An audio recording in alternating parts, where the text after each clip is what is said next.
দর্শক, এটা আসলে একটা গ্রামীণ চিত্র, যেটা আসলে গ্রামে সহসায় হয়ে থাকে, বিশেষ করে এই বর্ষা মৌসুমে। মহেন্দ্র বা পাওয়ার টিলার যে যখন হাল চাষ হয়, তখনই কিছু গ্রামের উৎসুক মহল মানুষ এই মাছ ধরার কাজে ব্যস্ত থাকে। দেখেন, আপনারা একটা জিনিস দেখতে পাচ্ছেন যে আসলে এখানে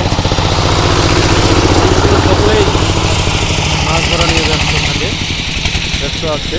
আপনারা দেখতে পাচ্ছেন যে আসলে একটা মহেন্দ্র হাল চাষ করতেছে, সেটার পিছনে এই মানুষগুলো মাছ ধরার কাজে ব্যস্ত আছেন।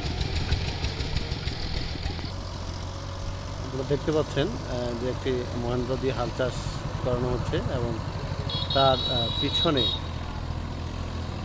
উৎসুক মানুষ মাছ ধরার কাজে ব্যস্ত রয়েছেন।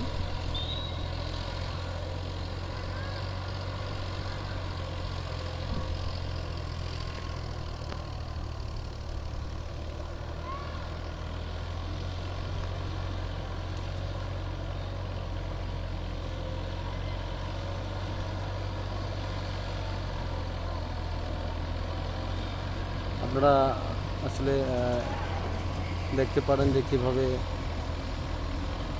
গ্রামের মানুষ মহেন্দ্রর পিছনে হাল চাষের সময় মাছ ধরে।